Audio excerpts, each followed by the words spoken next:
Berfirmanlah Tuhan kepada Musa, pada hari yang pertama dari bulan yang pertama, haruslah engkau mendirikan kemah suci, yakni kemah pertemuan itu. Kau tempatkanlah di dalamnya tabut hukum, dan kau pasanglah tabir sebagai penudung di depan tabut itu. Kau bawalah ke dalamnya meja, dan taruhlah di atasnya perkakas menurut susunannya. Kau bawalah ke dalamnya kandil, dan kau pasang lampu-lampunya di atasnya. Kau taruhlah mezbah emas untuk membakar ukupan di depan tabut hukum. Kau gantungkanlah tirai pintu kemah suci. Kau taruhlah mezbah korban bakaran di depan pintu kemah suci, yakni kemah pertemuan itu. Kau taruhlah bejana pembasuhan di antara kemah pertemuan dan mezbah itu. Lalu kau taruhlah air ke dalamnya. Haruslah kau buat pelataran keliling, dan kau gantungkanlah tirai pintu gerbang pelataran itu. Kemudian kau ambillah minyak urapan, dan kau urapilah kemah suci dengan segala yang ada di dalamnya. Demikianlah harus engkau menguduskannya dengan segala perabotannya, sehingga menjadi kudus. Juga kau urapilah mezbah korban bakaran itu dengan segala perkakasnya. Demikianlah engkau harus menguduskan mezbah itu, sehingga mezbah itu maha kudus. Juga kau urapilah bejana pembasuhan itu dengan alasnya, dan demikianlah engkau harus menguduskannya. Kemudian kau suruhlah Harun dan anak-anaknya datang ke pintu kemah pertemuan, dan kau basuhlah mereka dengan air. Kau kenakanlah pakaian yang kudus kepada Harun. Kau urapi dan kau kuduskanlah dia, supaya ia memegang jabatan imam bagiku. Juga anak-anaknya kau suruhlah mendekat, dan kau kenakanlah kemeja kepada mereka. Urapilah mereka, seperti engkau mengurapi ayah mereka, supaya mereka memegang jabatan imam bagiku. Dan ini terjadi, supaya berdasarkan pengurapan itu, mereka memegang jabatan imam untuk selama-lamanya, turun-temurun. Dan Musa melakukan semuanya itu tepat seperti yang diperintahkan Tuhan kepadanya. Demikianlah dilakukannya. Dan terjadilah dalam bulan yang pertama, tahun yang kedua, pada tanggal 1 bulan itu, maka didirikanlah kemah suci. Musa mendirikan kemah suci itu, dipasangnyalah alas-alasnya, ditaruhnya papan-papannya, dipasangnya kayu-kayu lintangnya, dan didirikannya tiang-tiangnya.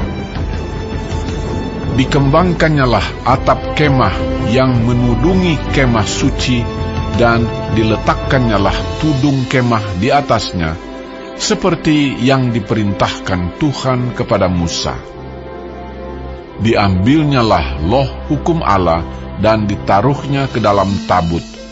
Dikenakannyalah kayu pengusung pada tabut itu, dan diletakkannya tutup pendamaian di atas tabut itu.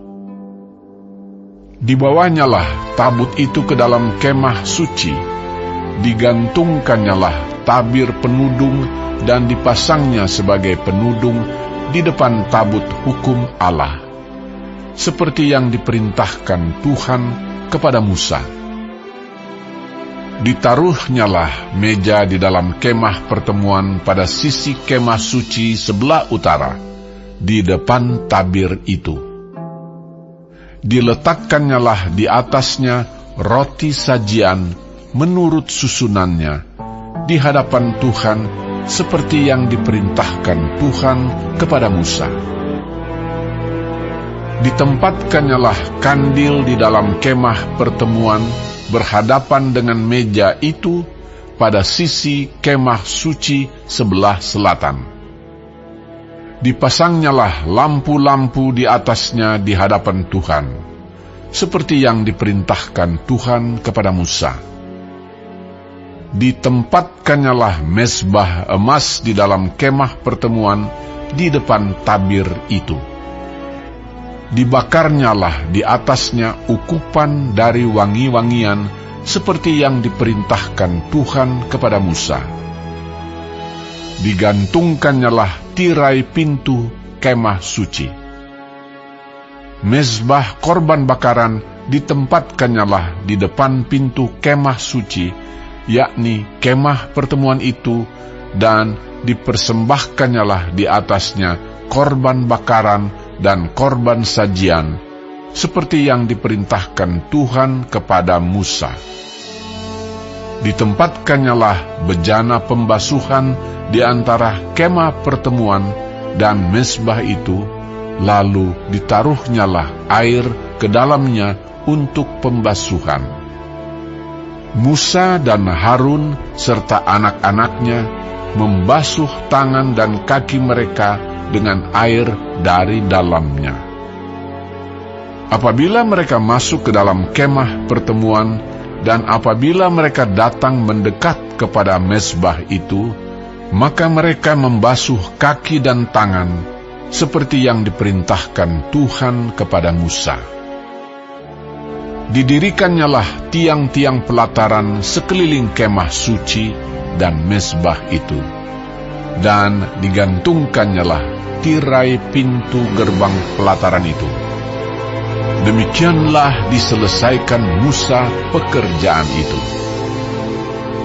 Lalu awan itu menutupi kemah pertemuan, dan kemuliaan Tuhan memenuhi kemah suci, sehingga Musa tidak dapat memasuki kemah pertemuan, sebab awan itu hinggap di atas kemah itu, dan kemuliaan Tuhan memenuhi kemah suci.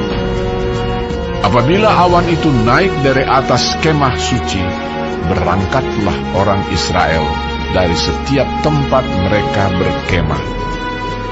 Tetapi jika awan itu tidak naik, maka mereka pun tidak berangkat sampai hari awan itu naik.